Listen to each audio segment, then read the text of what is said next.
Halo, selamat datang di podcast Komik Indo. Di segmen induksi atau intip dapur produksi kali ini, seperti bulan kemarin, gue bakalan ngobrolin terkait editorial komik. Tujuannya tetap sama, kita coba nyari tahu terkait hal-hal teknis yang mana siapa tahu bisa lo terapin di karya yang lagi mau lo buat atau sedang lo buat gitu. Jadi ya bear with me untuk beberapa segmen induksi ke depan, kayaknya kita bakalan coba nyari tahu atau ngulik lebih dalam terkait dunia editorial.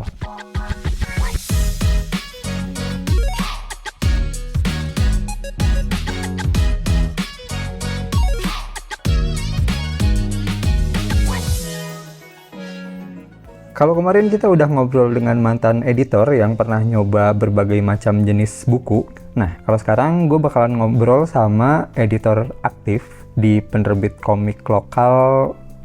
Ini boleh aku bilang terbesar nggak sih? Boleh kan ya? Boleh.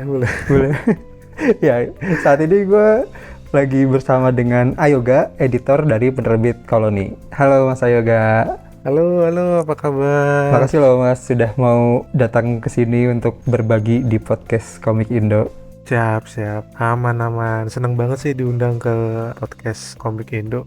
Soalnya semenjak kerja jarang ngobrol sih sama temen-temen di skena komik ya. Jadi kalau ada podcast atau acara kayak event-event komik tuh seneng banget karena ya pasti aku datang gitu buat ketemu temen-temen.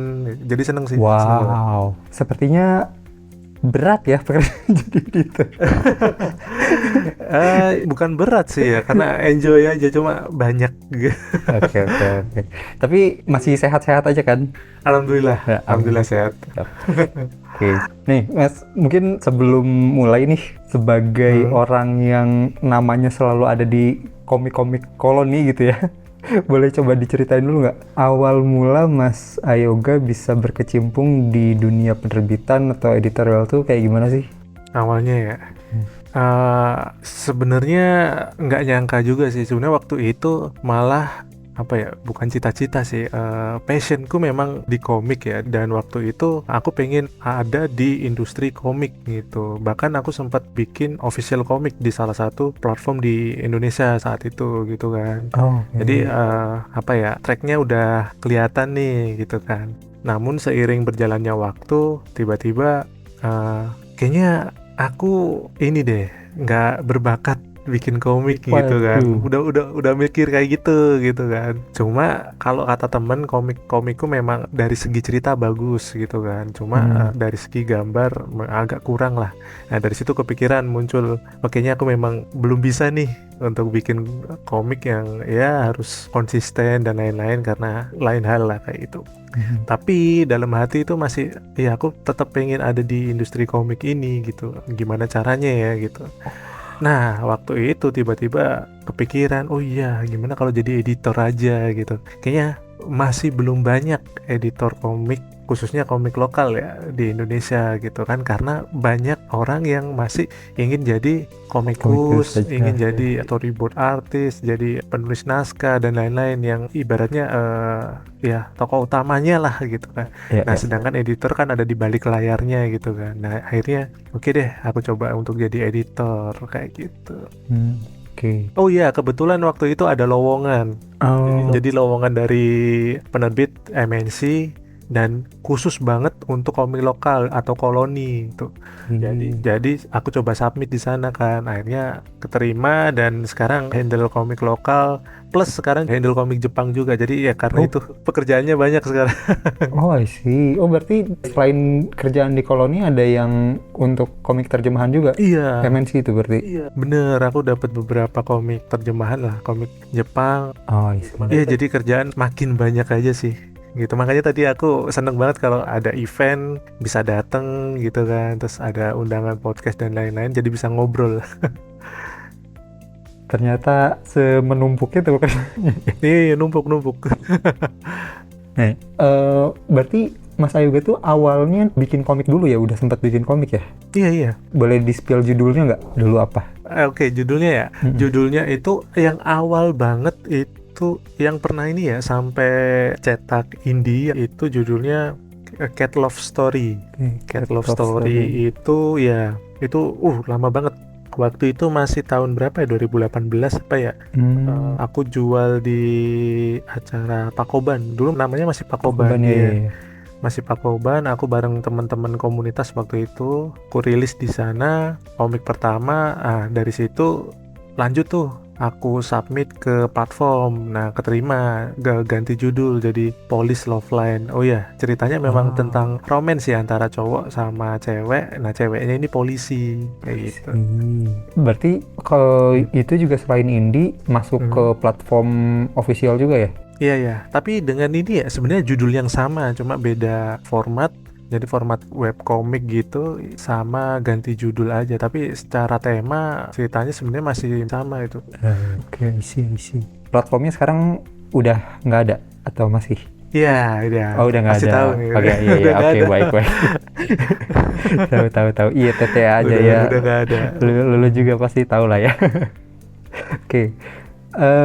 Mungkin kan di podcast bareng Ayoga ini aku pengen tahu terkait dunia editorial gitu, karena kan sebelumnya ngobrolnya banyak sama komikus dan ya ngomongin gimana proses mereka ngebikin komiknya gitu. Cuma mungkin terutama di era sekarang gitu ya, yang sangat banyak komikus indie, aku sempat mikir sesi editorial tuh mungkin sesuatu yang luxury gitu buat teman-teman yang indie. Maksudnya kan mereka nggak sempet atau nggak ada orang yang khusus megang bagian editorial gitu. Nah, mungkin pertama nih aku pengen nanyain dulu yang paling basic, yaitu kegunaan dari editorial di sebuah karya, terutama komik tuh apa sih Mas? Ya kayak penting nggak sih sebuah editorial itu, dan apa jadinya kalau sebuah karya yang nggak ada tahap editorial dan yang ada tahap editorialnya gitu. Itu perbedaannya seperti apa kalau menurut Mas Yoga? Ya terlepas kan kalau yang indie mungkin editorial ada tapi self editing gitu. Terlepas itu yang mengeditoriali siapa, tapi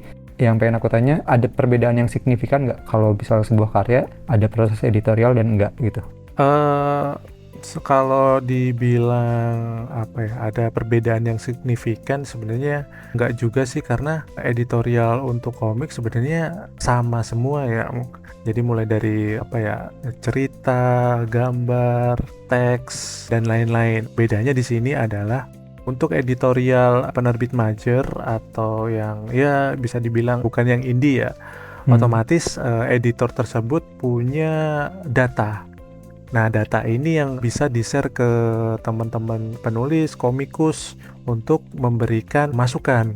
Contohnya bisa kayak ini loh, genre dengan bestseller atau penjualan terbaik itu genre ini gitu, 1, 2, 3, 4, 5. Nah, ini kan bisa jadikan masukan lah, atau oh ternyata kalau aku mau bikin genre ini setidaknya nanti bisa terjual rata-rata sekian gitu, karena ada datanya gitu kan. Lalu selain genre juga pasti ada masukan-masukan terkait apa ya istilahnya, norma pasar gitu kan, karena komik-komik yang masuk penerbit otomatis akan dijual di toko buku. Jadi ada beberapa hal yang kita harus menaati gitu kan. Misalnya adegan yang terlalu seksual gitu, itu pasti akan diberi masukan, jangan dibikin kayak gini deh gitu kan. Terus adegan yang terlalu gore seperti itu dan lain-lain gitu. Sisanya sih sebenarnya mirip-mirip ya, kayak kalau story, editor itu kan kayak pembaca pertama dari sebuah karya yang menentukan oh ini bagus, punya potensi nih gitu, baik itu editor penerbit atau self editor atau temen yang mau sebagai tes ya, pembaca itu juga sebenarnya termasuk editor juga gitu, karena dia pembaca pertama gitu. Nah, untuk gambar juga sama. Kebetulan karena aku ada tadi ya sempat bikin komik juga, jadi aku tahu nih beberapa fundamental komik ya. Nah, jadi aku bisa memberi masukan tuh seperti paneling, terus penempatan balon, dialog, terus habis itu apa ya? Masukan-masukan terkait gambar. Jadi aku sedikit tahu gitu. Tapi gak harus editor punya skill ini juga gitu. Terus apa lagi ya? Kalau di kami lebih banyak ke teks sih gitu, editing teks.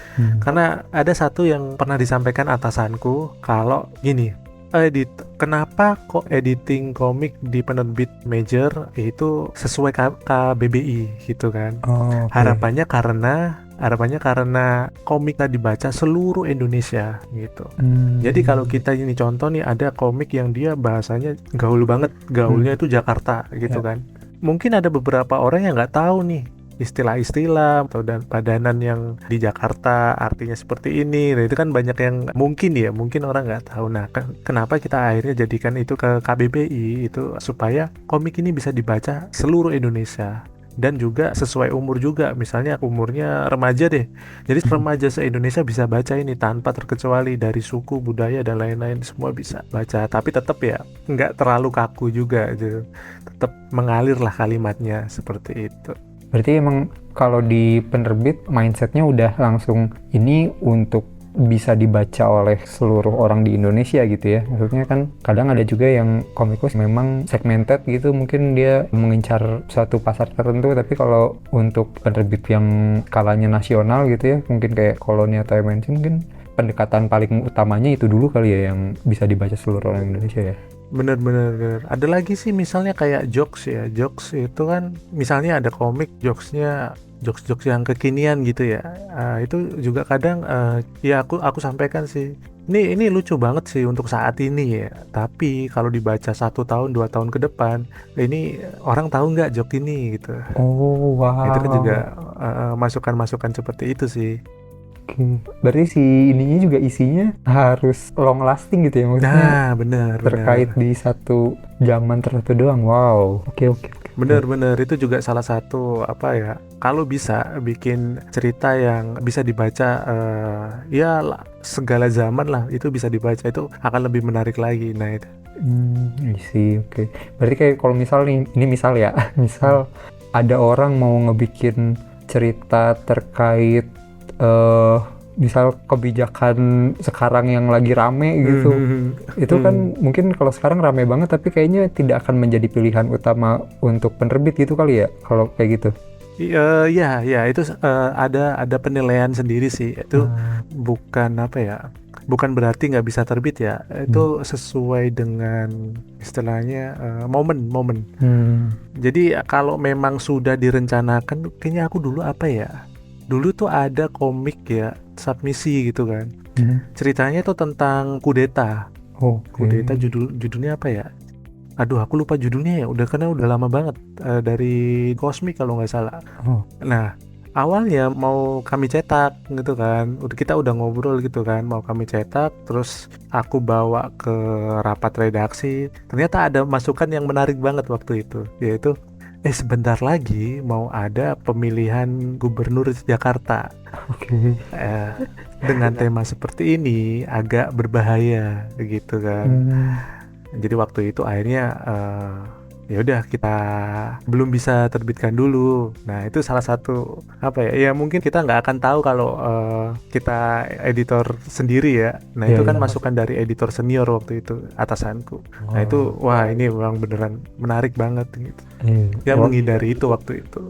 Ini sudut pandangnya harus bisa lebar banget gitu ya, maksudnya sampai harus mikirin politik sama kejadian saat itu. Wow, oke. Mungkin aku mau melipir sedikit karena tadi sempat bahas soal harus keluar di toko buku, terus nggak boleh terlalu gore, nggak boleh terlalu sensual. Kan itu juga berpengaruh ke ini ya, ke rating umur ya. Nah itu kalau rating umur di penerbit tuh yang nentuin siapa sih? Maksudnya apakah masing-masing penerbit punya rating umur sendiri atau gimana? Soalnya kan kalau film tuh setauku ada ininya ya, ada apa sih? Ada standar rating umur perfilman. Nah kalau buku atau komik gimana mas? Ada nggak yang kayak gitu? Oh ya, buku ya. Jujur aku belum begitu tahu ya kalau untuk rating, apakah sebenarnya udah ada standarnya atau bagaimana gitu kan dari pemerintah. Itu belum tahu sih. Cuma sejauh ini ketika aku selesai edit, aku kasih masukan atau kasih list, oh ini nanti 17 plus, oh ini 13 plus gitu, atau remaja. Atau kalau komik Jepang itu aku bisa ngasih 21 plus gitu sih. Jadi itu kan nanti akan aku submit ke atasan ya, yang dia akan ngecek. Nah tahap selanjutnya aku nggak begitu tahu. Cuma kebanyakan sih selama ini selalu masih sama gitu. Aku mengajukan umur 17 plus, ya nanti ketika terbit 17 plus kayak gitu. Boleh sedikit di-sharing nggak mas? Biasanya checklist apa saja yang ngebuat ini jadi 13 ya kalau nggak salah, kalau MNC ada tuh 13 13, ya, 13 apa 17 langsung. 15 tuh udah jarang aku pakai sih. Jadi Oh, udah jarang. ya 13, 17 21. sama ya 21. Nah, itu biasanya apa aja sih Mas yang menentukan, oh ini 17 nih, oh ini 13 deh, bisa gitu. Kalau aku lebih ke cerita sih. Ini ceritanya mudah dipahami lah gitu kan. Makanya romance itu 13 tuh. Tapi tidak ada adegan seksual ya kan. Terus tidak ada hal-hal yang ya harusnya aman sih. Kalau di Indonesia tuh jarang banget komik yang terbit major adegan-adegan yang seksual ya. Jadi aman sih. Rata-rata 13 kalau yang romance tuh. Karena ceritanya memang mudah dipahami, dan drama kan ya sebenarnya itu aja gitu kan. Cuma ya nggak terlalu sulit lah ceritanya, kecuali nanti masuk ke genre-genre yang memang sulit ya, kayak horor. Itu kan selain dia ada cerita yang rumit, itu ada adegan gore, ada adegan yang serem banget gitu. Nah, itu bisa masuk ke 17 plus gitu. Nah, kalau cerita yang bener-bener rumit gitu kan, terus ada banyak adegan yang ya gore, seksual dan lain-lain, biasanya 21 plus. Cuma kalau yang 21 plus itu kayaknya aku belum pernah ngajuin sih 21 plus. Lebih ke komik Jepang tuh banyak tuh aku 21 plus. Iya. Iya, kalau komik lokal sih 13, 17, 13, 17 sama 6 plus, umur 6. Oh, 6 plus. Ada judulnya ini Reon and Friend. Jadi Oh, kolaborasi. iya, tahu. Iya. Yang cibi-cibi itu ya. Bener, kolaborasi sama Reon Comic tuh. Judulnya Reon and Friends. Itu kayaknya 6 plus deh. Oke. 6 plus itu termasuk semua umur nggak, atau? Harusnya semua umur sih, ya. Oh, kalau ini langsung angka ya, berarti ya? Nggak, bukan semua umur, remaja nggak gitu ya? Enggak. Harusnya sih 6 plus itu semua umur sih, karena ya anak umur segitu kan Baru bisa baca gitu ya? baru bisa baca tuh. Itu pun paling dibacain sama orang tua. Iya sih. Betul. Iya. Ya, tadi juga yang kayak adegan gore atau sensual itu, sekalipun ada harus implisit ya, maksudnya nggak boleh eksplisit kan? Ada yang menarik tuh. Jadi komiknya Mas Fadli ada tuh kan, dia motong ya lehernya ditebas lah. Oh gitu iya. kan. Itu awalnya kelihatan jelas tuh. Terus aku izin sama Mas Fadli, Mas ini boleh nggak disensor? Tapi sensornya ya yang apa ya, seamless aja gitu. Dikasih efek hitam gitu kan, atau ditutup sama sound effect atau bagaimana gitu. Oh iya langsung gitu. Bisa gitu.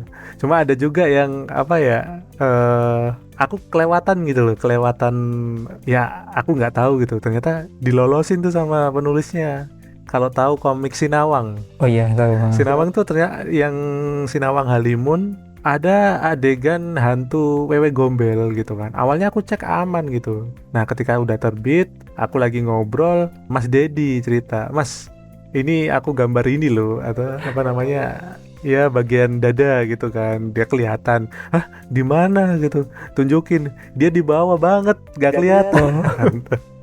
Iya gitu. Cuma ya karena ini horor, terus kan feel gambarnya juga gelap, nggak begitu kelihatan juga sih. Kayak gitu. Sinawang tahunnya gelap sih. Iya, menggelap kan ya di. Oh, oke, I see. Komiknya Mas Fadli yang ini berarti ya, yang Rajasa ya? Iya, yang Rajasa. Iya. Nah, tadi Mas Ayogi sempat bilang untuk editorial kan tadi ada yang visual, ada yang tadi teks juga. Terus tadi buat yang sensor leher kepotong itu yang melakukan proses censorship-nya Mas Ayoga atau komikusnya? Oh ya, kalau yang komik lokal sih penulisnya ya, komikusnya gitu. Oh, oke. Karena kita punya akses langsung dengan komikusnya, jadi aku minta langsung komikusnya sih, karena ini karya beliau ya, dia yang tahu. Kalau kita sensor takutnya mengurangi estetika gitu kan. Terus karena kita punya akses langsung dengan penulis, ya kita minta penulisnya langsung sih. Sama sih kayak di Jepang itu pasti dia akan minta langsung dengan penulisnya. Nah, bedanya kalau di Indonesia, untuk komik Jepang ya, atau komik terjemahan yang masuk ke Indonesia, kalau ada sensor, nah ini baru editor, dia nandain nih, kira-kira mana nih yang harus disensor gitu. Nah, nanti akan diberikan ke desainer grafis, dia yang akan melakukan sensor. Karena kita nggak punya akses ke komikusnya kan. Nah, nanti hasil sensornya akan dikirim ke penerbit Jepangnya langsung untuk approval. Bedanya situ sih. I see, iya.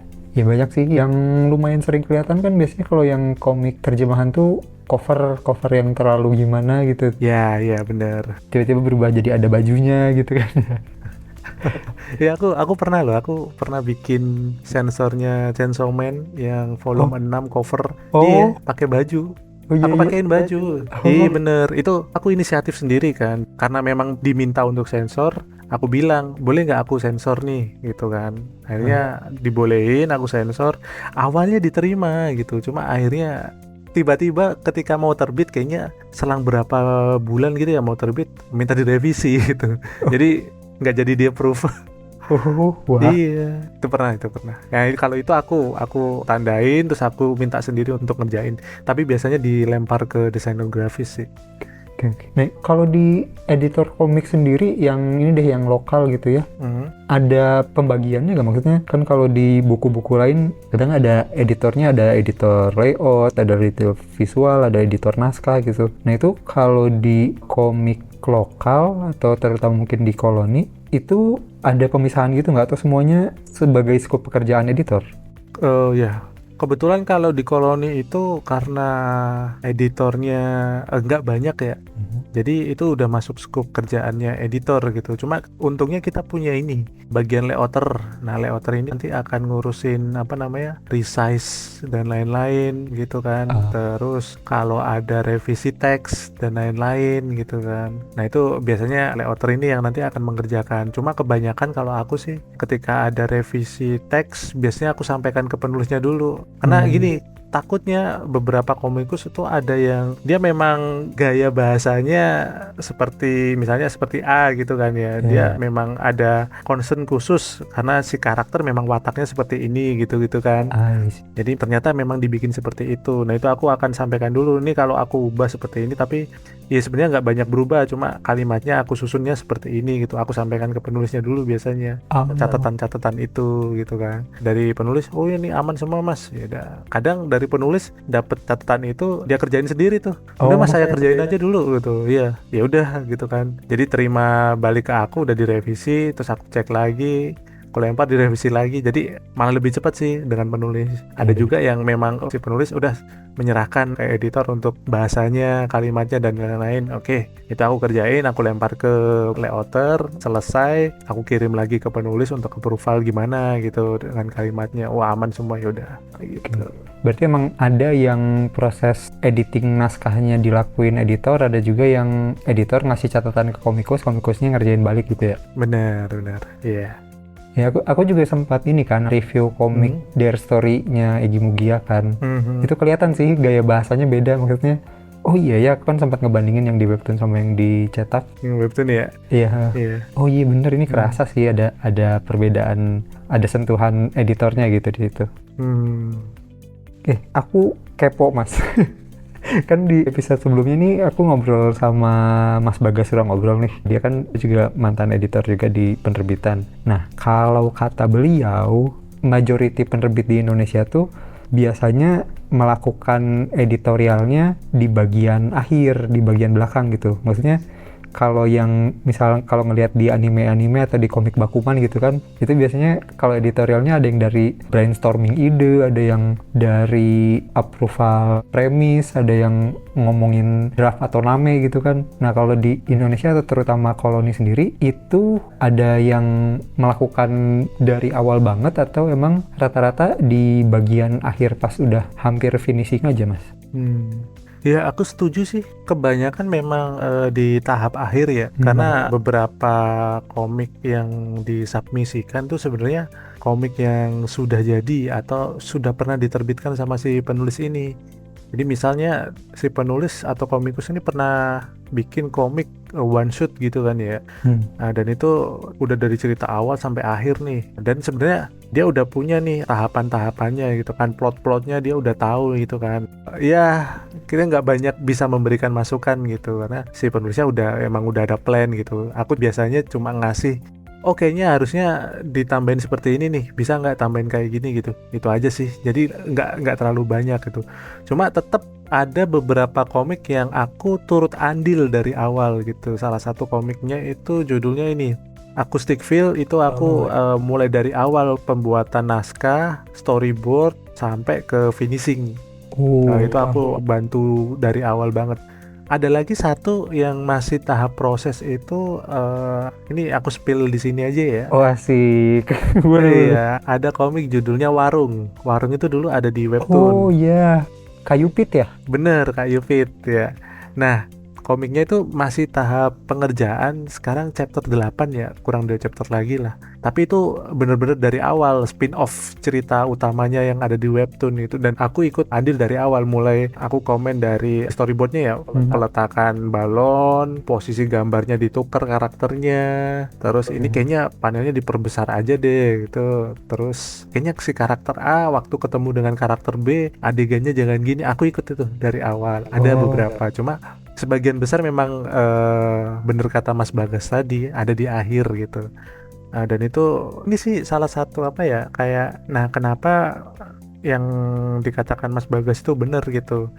Jadi ada ketakutan dari pihak kita sendiri ya, editor, karena penulis merasa aku udah ngikutin nih gitu kan, cuma tetap mungkin hasilnya kurang memuaskan dan lain-lain. Ada ketakutan di situ sih, makanya kita banyak melakukan editing itu di tahap akhir gitu. Cuma aku ingin mencoba untuk menggeser apa ya, ketakutan itu. Makanya ketika proses editorial aku selalu diskusi, jadi bukan sekedar perintah aja. Jadi aku ingin tahu kan, misalnya kamu bikin karakter A ini alasannya kenapa gitu, aku tahu nih, kan dijelasin tuh sama penulisnya alasannya ini gitu kan. Nah dari situ langsung aku coba masukkan ke ceritanya, kalau kamu bikin kayak gini, ini karakternya nggak nyambung nih kayak gini, kira menurutmu gimana. Jadi akhirnya aku melakukan diskusi sih, bukan sekedar perintah aja, based dari apa yang udah si komikus sampaikan gitu. Oh sih, oke. Semoga itu bisa membantu sih gitu. Amin. Semoga turn out menjadi sesuatu yang bagus lah. Iya.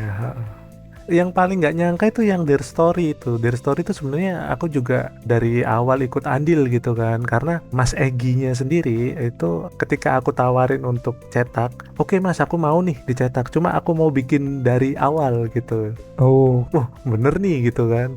Iya, aku mau bikin dari awal aja gitu. Jadi di remake gitu kan. Oke, kita kerjain bareng tuh waktu itu kan. Nah, dia ketemu ini karakternya nenek-nenek gitu kan. Itu referensi juga aku coba sampaikan tuh dari komik Jepang waktu itu, ada yang dia satu komik ada beberapa pasang karakter gitu kan gitu. Aku coba ambil dari situ, referensinya aku sampaikan, akhirnya kita bikin. Itu komik bestseller yang benar-benar aku bantu dari awal gitu. Aku ngerasa wah terhormat banget sih bisa kerja bareng sama Mas Egy.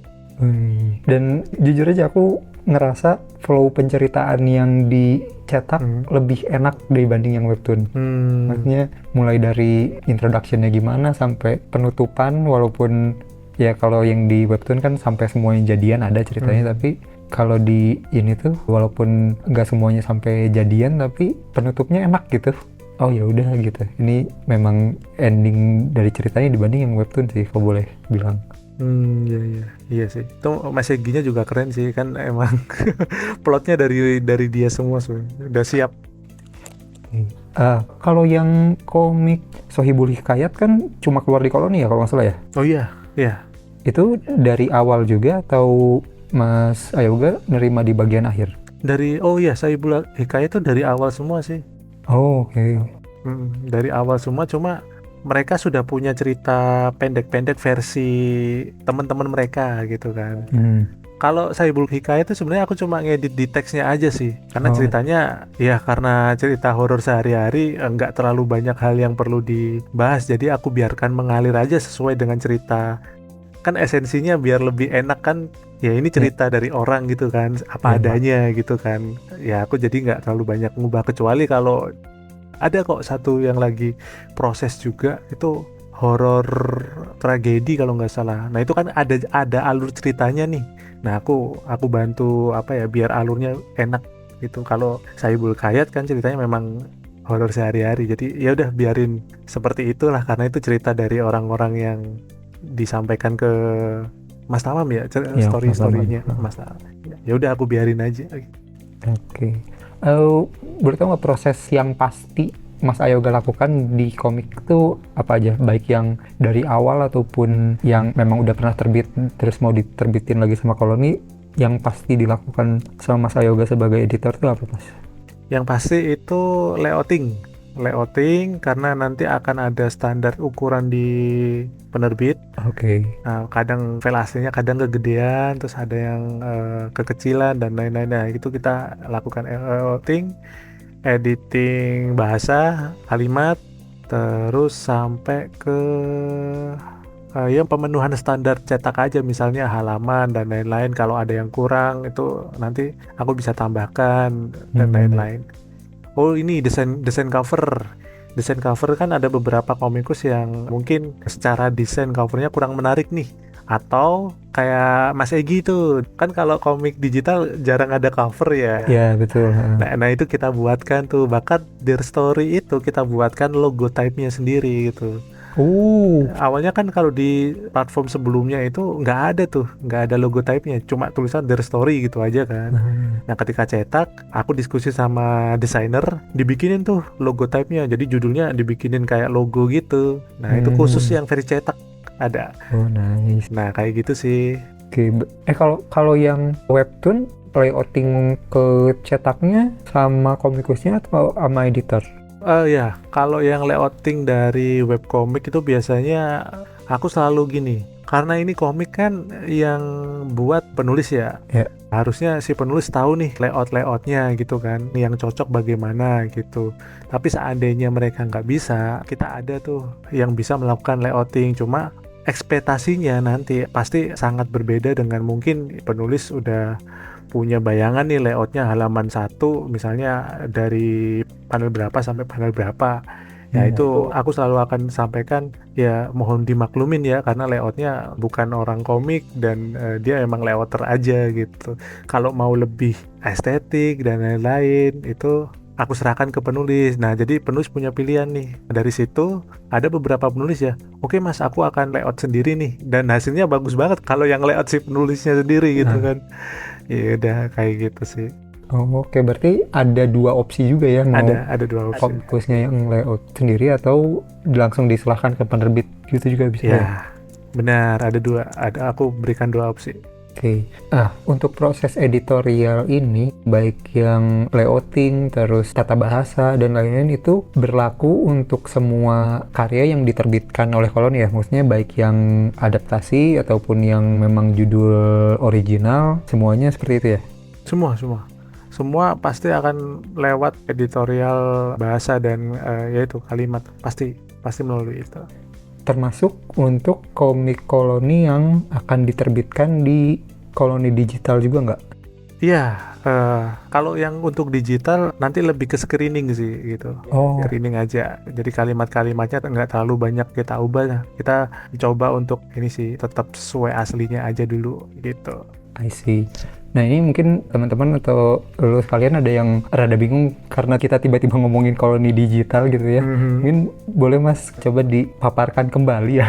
Ini kan kalau nggak salah kemarin Koloni digital sempat diinfokan di acara Komipara ya kalau nggak salah ya. Bener. Nah cuma kebetulan waktu itu saya pun nggak di acara stage dan mungkin ya komikus-komikus lain juga mungkin sibuk jualan kali ya, jadi dan aku nggak tahu apakah ada rekaman yang bisa dilihat secara online atau enggak, tapi sepertinya cukup banyak komikus yang melewatkan info ini gitu mas.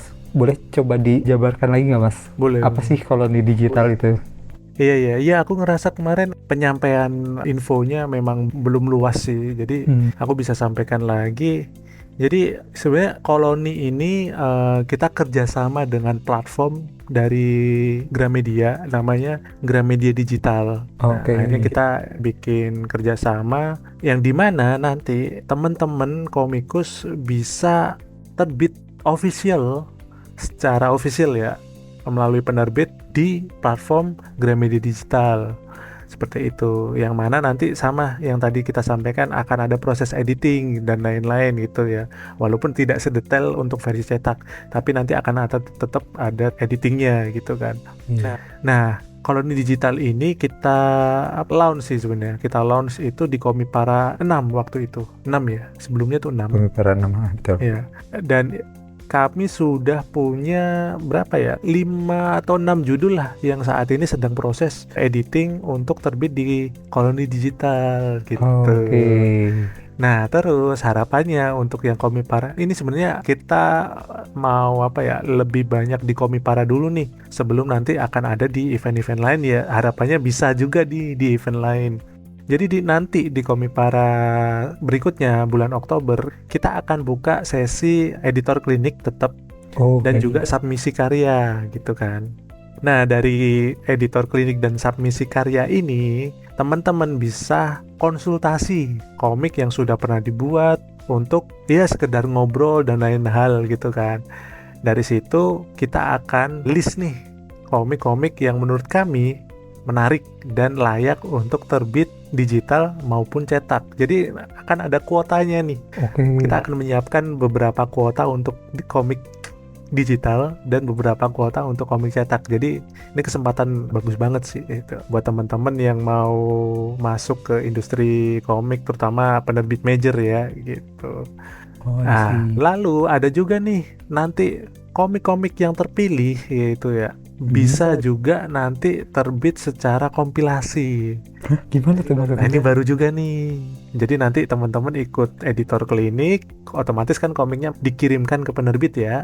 Kita akan review, kita akan beri komentar, kita akan diskusi. Nanti yang terpilih bisa juga masuk ke kompilasi. Kompilasi ini harapannya bisa terbit tiap Komipara nanti. Oh, berarti nanti Koloni akan buat kompilasi sendiri, ya kompilasi Koloni, mungkin kayak Koloni jagoan zaman dulu gitu nggak? Bener banget. Koloni tuh pernah bikin Koloni jagoan, terus ada juga tuh dulu permen sama kompilasi pulang, kompilasi permen dan kompilasi pulang. Nah, itu nanti kita akan mau bikin lagi tuh seperti itu dan aku bayangnya udah jauh banget ya. Ini kayak impian besarnya tuh bisa jadi kayak Shonen Jump lah kayak gitu. Terbitnya tiap Komipara. Jadi ini kesempatan sih buat teman-teman yang mungkin masih masih circle gitu kan, terus bikin komik, terus mau coba kirim ke penerbit gitu. Nah, itu nanti opsinya bisa ada 3, masuk kompilasi, digital atau cetak gitu. Ada tiga opsi. Ada 3 opsi pilihannya, berarti chance-nya lumayan besar nih teman-teman. Iya. Lu punya karya yang kepengen untuk dimasukkan ke penerbit gitu, ini berarti nanti akan buka submisi di Komipara 7 Oktober nanti ya? Iya bener, nanti kita buka di editor klinik. Untuk saat ini sih Komipara ya. Semoga nanti di event-event lain juga bisa. Dan kalau bisa berarti nanti bisa lebih banyak kompilasi sih. Betul. Apa yang harus disiapkan sama teman-teman yang mau editor klinik atau mau submit karya ke Koloni nanti, baik yang buat digital, cetak ataupun yang kompilasi gitu nanti pas di Komipara? Ya oke. Yang pasti komiknya sudah jadi. Kenapa sudah jadi? Karena kita pakai standar di Jepang. Ketika dia submit karya, otomatis setidaknya ada 1 chapter yang sudah beres atau udah selesai.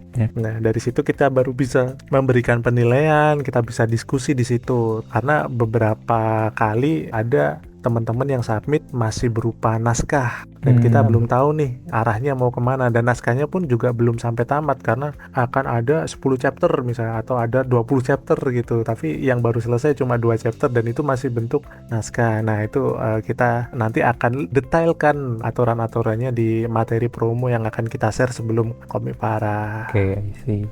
Ya, berarti terutama buat teman-teman yang udah punya komik atau yang sedang menyelesaikan gitu ya, bisa segera dikejar gitu untuk Oktober nanti biar bisa coba di submit ke Koloni juga ya.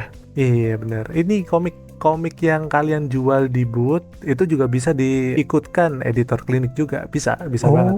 Boleh, walaupun udah pernah kita jual boleh. Bener, udah pernah dijual, udah pernah terbit, yang lama juga bisa. Berarti misal sebelumnya udah pernah punya komik nih, udah punya komik lama, udah dijual, mungkin sekarang udah jadi barang langka gitu, terus mau di submit ke Koloni buat dimasukin ya entah digital entah kompilasi atau apa, itu boleh? Boleh banget. I see. Malah siapa tahu komiknya dicari-cari pembaca baru mungkin ya, yang baru kenal dengan penulisnya. Nah, ini belinya di mana? Komikusnya nggak cetak lagi gitu kan. Itu nanti bisa kita kerjasama, yaitu dari melalui proses editor klinik. Nanti bisa ada 3 opsi, cetak, digital, dan kompilasi. Harapannya bisa dimanfaatkan teman-teman lah buat meramaikan skena komik lah dan menghidupkan industri. Ya itu. Ya itu please komikus yang karyanya sudah habis gitu ya, sudah habis dijual tapi masih banyak peminatnya, tolong consider untuk mengajukan ke koloni karena kita juga pengen baca. Kita juga penasaran sama karya kalian yang lama. Aku tuh kayak kadang mau nge-review komik lama gitu ya, tapi pas mau nge-review, aduh, tapi ntar aku review kalau ada orang penasaran, mereka nyarinya di mana juga bingung ya. Kayak Iya bener. jadi nggak aku review. Iya, bener juga ya. Padahal bagus-bagus komik karya yang lama-lama tuh, maksudnya kalau kalian punya karya yang bagus, please coba dimasukkan biar nanti kita reviewer yang nge-review juga gampang hasilnya nih, bisa dibaca di kolom digital gitu kan, enak ya. Iya, enak ya. Harapannya seperti itu sih. Ya. Oke, berarti tapi untuk kolom digital sendiri sekarang sudah ada di Gramedia Digital berarti aplikasinya ya? Ada. Jadi bisa di-download di App Store ya. Ya di store di ponsel, namanya Gramedia Digital. Cuma ini ya aku mau info dikit untuk Gramedia Digital itu, karena kita kerjasama dengan Gramedia Digital itu kan masih bener-bener ibaratnya masih tahap awal lah gitu kan. Jadi bentuk Gramedia Digital ini masih seperti gramedia.com atau kayak toko buku digital lah kayak gitu. Masih seperti itu. Jadi teman-teman kalau mau nyari komiknya itu agak harus effort untuk ketik judulnya gitu. Cuma kabar baiknya aku udah bikin link yang langsung ngelink ke judul tersebut di Instagramnya Koloni. Oh, itu ada judul-judul yang sudah terbit. Nah itu bisa langsung diklik, bisa dibeli langsung di situ. Jadi nggak perlu nyari-nyari lagi, dan nanti akan update terus sesuai dengan judul-judul yang sudah masuk. Nah tahap selanjutnya aku udah nego dengan, ya kita udah ngobrol lah dengan Gramedia Digital. Kalau judulnya nanti sudah banyak banget, akan dibikinkan section khusus komik lokal. Nah ini nanti akan lebih mudah. Jadi ibaratnya kita masuk ke aplikasinya langsung komik lokal. Asik, oke. Dan itu starting pointnya akan dari menerima submisi dari teman-teman di Komipara nanti ya, berarti? Iya, semakin banyak nanti kita akan bikinkan section khusus. Bener-bener nanti komik lokal gitu. Oke, nice. Nah, berarti buat lo yang punya karya, please siapin biar kita punya section khusus untuk platform digital penerbit major gitu, karena kan sekarang belum ada ya yang kayak gitu ya. Kalau ada sangat menyenangkan. Oke, mungkin balik lagi kita ke soal editorial. Tadi terlalu asik ngomongin Gramedia Digital. Mau nanyain terkait editorial ini. Aku sebenarnya masih belum paham apa yang dibutuhkan untuk menjadi seorang editor komik di Indonesia gitu. Maksudnya sejauh ini editor-editor yang aku tahu, bahkan tadi Mas Ayoga juga aku baru tahu ternyata sempat jadi komikus juga gitu. Berarti memang sejauh ini semua editor-editor yang aku tahu berawalnya adalah seorang komikus gitu. Tadinya kayak misal Mas Esa, Mas Bagas, atau Mbak Gita, itu kan semuanya dulunya pernah ngomik at least gitu ya. Nah ini apakah untuk menjadi seorang editor itu harus menjadi seorang komikus dulu gitu? Atau bisa nggak sih seorang editor belajar untuk menjadi editor aja gitu? Bisa nggak? Sebenarnya bisa aja sih ya, bisa aja, karena aku ambil contoh dari editor-editor ini ya, editor komik terjemahan ya. Dia berangkatnya malah dari belajar bahasa, ya kan? Nah, jadi memang nggak harus paham komik banget, cuma memang kalau kita paham komik, fundamental komik, itu akan membantu banget untuk pembuatan komiknya ya. Karena editor tuh sebenarnya ini deh, di kasusku itu ada dua macam editor. Editor yang dia hanya editing karya yang sudah jadi, sama yang tadi editor yang dia bantu dari awal, itu mulai dari proses dan lain-lain ya. Nah kalau untuk editor yang dia terima naskah jadi, dia hanya editing, ya dia nggak perlu paham banget sama komik, harusnya bisa gitu kan. Dia cukup tahu beberapa hal yang memang berhubungan dengan editing ya. Misalnya bahasa, kalau memang dia editing dari buku terjemahan gitu kan, atau mungkin dari desain. Kalau dia editing misalnya buku activity, buku ensiklopedia dan lain-lain gitu kan, dia pasti ada layout nyusun gambarnya seperti apa gitu kan. Nah bedanya kalau untuk yang editor komik pembuatan dari awal ini yang memang ya setidaknya dia paham lah untuk fundamental komiknya itu seperti apa, misalnya paneling, balon dialog, ya dia paham fundamental dasarnya aja itu udah bisa. Sebenarnya aku malah bukan dari bahasanya, aku berangkat karena memang aku paham komik sebagai komikus, itu aja sih. Cuma ada beberapa temen yang kayaknya memang dia dulu belajarnya bahasa gitu kan, terus seni budaya, ilustrasi, jadi kekuatannya harusnya lebih lebih kuat lagi gitu. Berarti emang kalau yang terjemahan tuh berarti banyaknya memang berangkat dari bahasa ya. Cuma kalau Iya, sejauh ini temanku dari bahasa semua sih, kecuali aku berangkatnya dari komikus, terus dari komunitas komik juga. Nah, aku berangkat dari situ. oh, I see, oke. Ada ini nggak? Ada misalnya ada orang atau misal aku mau belajar menjadi seorang editor, ada buku panduannya nggak? Aku harus mulai dari mana gitu? Harus belajar apa? Kayak kalau misal pas zaman kuliah dulu tuh anak-anak di kafe yang seneng sama komik tuh pasti selalu menyebut bukunya atau komiknya Scott McCloud gitu. Nah ini buat editor tuh ada nggak sih kayak gitu yang apa ya menjadi bacaan wajib lah gitu buat editor, ada nggak Mas kira-kira? Bacaan wajib ya? Kayaknya memang itu sih Scott McCloud itu ya, itu wajib banget itu. Iya, itu buku wajib banget, bahkan sampai sekarang tuh masih relevan loh. Iya. Mau dia komik digital, format webtoon dan lain-lain itu masih relate semua, dan emang itu kitab wajib sih kalau menurutku ya. Cuma ini aku malah baru baca Scott McCloud itu ketika udah masuk ke penerbit. Oh, Jadi aku baru baca tuh, oh gini. Aku baru belajar lagi gitu. Karena sebelumnya aku nggak tahu kalau ada buku ini gitu.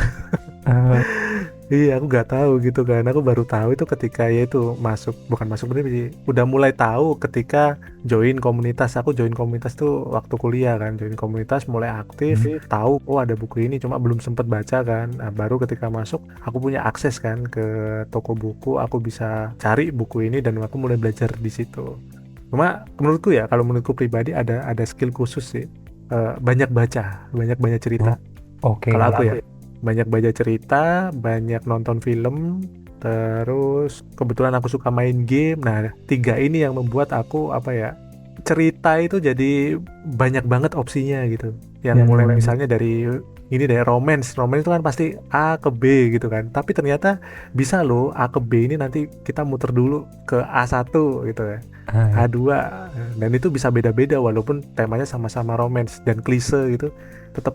Nah, itu karena sering banget aku baca komik-komik romance, nonton film romance, atau bahkan game-game yang kayak visual novel itu kan ada tuh romance kayak gitu. Nah, dari situ sih gitu. Jadi lebih banyak cerita lah. Nah, itu kan bisa sebagai amunisi lah, sebagai pengetahuan editor untuk memberikan arahan-arahan ke penulis. Oke, berarti referensinya nggak harus dari komik ya, maksudnya memperluas memperkaya referensi dari segala macam tuh bisa-bisa aja kan ya? Benar-benar, iya. Kayaknya kemarin aku sempat ngelihat story-nya Mas Ayoga abis melepas anak magang ya, sepertinya ya, di penerbit ya? Oh iya, kemarin hari apa ya? Hari Kamis. Sebenarnya selesainya tuh hari Jumat, cuma kemarin ketemunya di hari Kamis karena Jumatnya itu mereka harus datangnya ke ruang HR ya. Jadi hari Kamisnya yang dia terakhir di ruang penerbit. Oh, oke. Nah ini aku pengen nanya nih, kalau misal ada orang mau mengajukan diri sebagai editor, yang akan Mas Ayoga lihat di CV-nya dia tuh apa sih? Maksudnya kan editor nggak bisa kayak komikus atau ilustrator yang di CV-nya ngasih portfolio gitu. Kan kalau editor portfolionya gimana ngasih portfolio tentang editor? Terus juga kalau misal belum punya pengalaman sebagai editor juga kan sulit juga ya. Maksudnya masa kita mau ngasih tahu aku punya banyak referensi terkait bla bla bla, kan kayaknya aneh juga ya dicantumin di CV ya. Benar. Itu biasanya gimana Mas kalau merekrut orang baru tuh apa sih yang dilihat biasanya? Oh, oke. Nah, ini pertanyaan menarik nih, karena jujur aku juga nggak tahu. Iya, karena gini. Kebetulan di penerbit yang saat ini aku bekerja ya, itu kan dia under grup ya. Oh iya, betul. Iya, under grup. Terus produk utamanya adalah komik terjemahan gitu kan. Okay. Nah, otomatis ketika nanti mendaftar sebagai editor, maka masuknya itu ke komik terjemahan dulu gitu. Oh gitu. Bener, komik terjemahan dulu. Nah, dari situ kan ada tahap-tahapan yang mungkin akan berbeda banget nih dengan apa yang misalnya editor komik lokal ya, yang tadi banyak referensi, terus paham tentang komik dan lain-lain gitu. Kebetulan waktu itu aku masuk memang ada kebutuhan khusus waktu itu untuk komik lokal. Aku bisa share juga waktu itu CV ku memang berhubungan sama komik lokal gitu kan. Jadi memang ada kebutuhan khusus, CV ku lolos, cocok mungkin ya. Nah, ketika wawancara user baru tuh, oh ini emang komik banget. Sebenarnya yang aku sampaikan tadi, yang aku sampaikan juga ketika wawancara, aku nonton banyak hal, aku sempat gini sampaikan juga, misalnya kalau dicerita itu ketika ada hal yang dilarang, itu justru harus dilakukan kalau di sebuah cerita, baik itu film atau komik dan lain-lain harus dilakukan malahan gitu. Nah itu juga aku sampaikan juga, itu dari referensi. Ya banyak hal sih ketika wawancara. Nah tapi di awal sama, ketika aku masuk tahapannya adalah editor terjemahan dulu. iya terjemahan. Jadi aku belajar dulu tuh bahasa Indonesia yang baik dan benar dan lain-lain yang diperlukan editor gitu sih. Jadi jujur aku nggak tahu ya karena yang menilai di awal HR soalnya. Oke. Soalnya ini aku ini mungkin rada bodoh juga sih. Dulu beberapa tahun lalu lah sempat ada postingan dari Koloni buka untuk asisten editor dulu tuh. Aku tuh sempat apply dulu, cuma kan bingung ya CV yang harus aku cantumkan apa gitu. Aku memang pada akhirnya tidak diterima sih, terus juga aku pikir apanya yang dilihat ya, soalnya kan aku ngirim CV kayak ngirim CV ke kantor-kantor biasa gitu, kayak pengalaman kerja jaya ini nggak ada hubungannya sama komik. Aku juga bingung apa yang harus ditaruh di CV.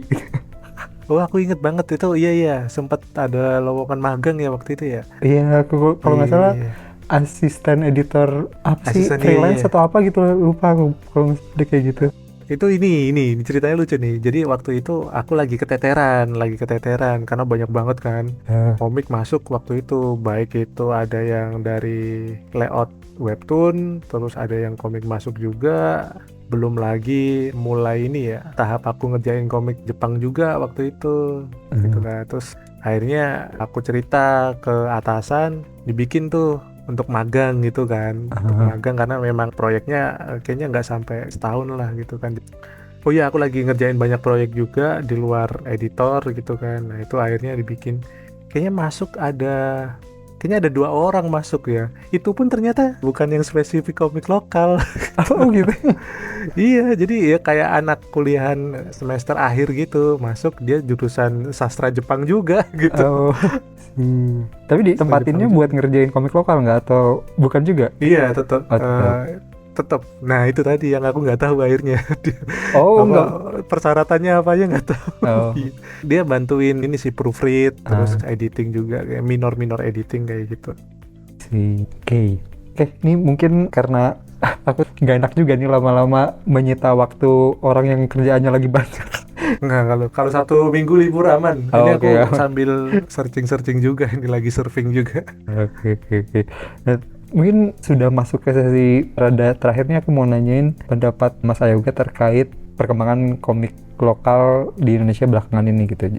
Ya mungkin sebagai seorang editor yang udah cukup lama, bahkan kan sebelumnya udah ngomik dulu juga, udah bikin komik, udah ikut komunitas.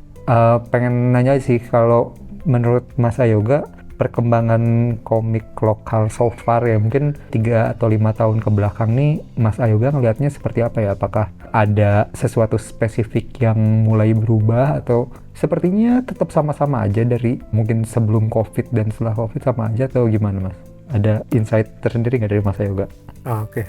Menurutku komik Indonesia 3-5 tahun ke belakang sampai sekarang itu bagus banget sih menurutku ya, bagus banget dan berkembangnya pesat gitu dibanding tahun aku pertama mulai nyemplung di komik ya. Karena ya walaupun dibanding dulu ya ada platform-platform baru itu, walaupun sekarang udah banyak yang berguguran gitu, cuma kesempatannya itu semakin lebar juga karena banyak juga teman-teman yang bisa ikut lomba dari penerbit Jepang, terus ada juga komiknya yang sudah diterjemahkan ke bahasa lain gitu, dan aksesnya itu udah gede banget gitu. Dan aku nggak tahu ya, ini pendapat pribadi aja, kayaknya Indonesia itu mulai dilirik loh secara kreatif dari luar ya. Ini aku nggak bilang spesifik komik aja, tapi seluruh sektor. Kayak games, terus film, animasi, komik, itu mulai dilirik kreativitasnya gitu.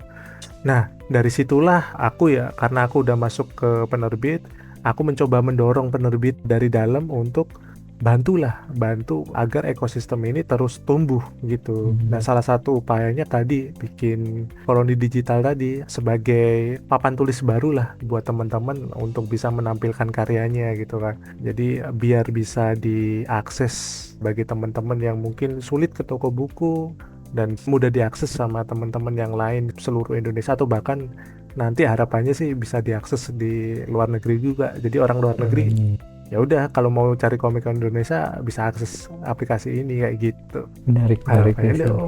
Kesempatannya bagus banget, gede banget. Iya. Dan kalau nggak salah beberapa bulan lalu kayaknya Mas Ayoga abis dari luar juga ngebawa komik lokal ya? Tahun lalu sih, tahun lalu ya? Tahun lalu itu aku sempat ke Hong Kong ya. Hong Kong itu ada undangan dari kayak Kementerian Budaya atau apa, Ekrafnya Hong Kong lah. Iya, buat ada acara kayak Comic-Con gitu, dan ada program pemerintah yang dia pelatihan dari awal sampai komiknya jadi, sampai dicetak komiknya jadi gitu. Nah, itu aku kan datang belajar tuh di sana. Menarik juga. Sangat support ya pemerintah luar. Maaf. Iya, harus kita dorong lah ya, pelan-pelan. Oke. Nah, ini mungkin pertanyaan terakhir nih. Dari Mas Ayoga sendiri, ada nggak saran yang mungkin bisa dilakuin teman-teman kita di ekosistem komik lokal? Ya dari sisi apapun, mau dari sisi komikus, pembaca, atau mau dari sisi penerbit atau pemerintah juga boleh. Ya, maksudnya hal apa sih yang menurut Mas Ayoga kayaknya ini bisa dilakukan atau mungkin cukup mudah untuk dilakukan dan bisa sedikitnya ngasih dampak ke ekosistem kita gitu? Ada nggak saran yang mungkin mau disampaikan ke siapa yang mungkin cukup possible untuk dilakukan gitu? Iya, kalau aku saran sih sebenarnya pertama kita jaga nih ekosistemnya ini. Ekosistemnya kan ya pasang surut lah ekosistemnya kan.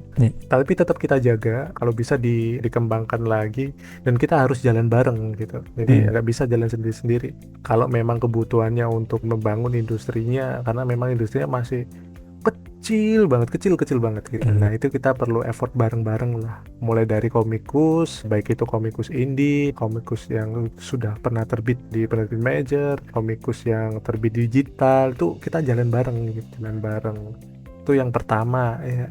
Yang kedua mungkin dari sisi penerbit ya. Aku karena berangkat dari komunitas juga, ketika masuk penerbit aku berusaha untuk mendorong penerbit ini agar ikut dalam ekosistem komik lokal ini. Jadi bagaimana caranya? Ya salah satunya tadi ada aku bikin program-program yang supaya bisa menjadi batu loncatan lah, ataupun penggerak industrinya kayak gitu. Terus yang ketiga mungkin dari sisi pemerintah ya. Kalau ini aku pribadi aja sih, harapannya pemerintah bisa lebih ini ya, nggak ngelihat sebelah mata lah. Kalau gini kan, kalau pemerintah itu kadang kalau sudah rame baru diakui gitu kan. Nah, harapannya jangan kayak gitu.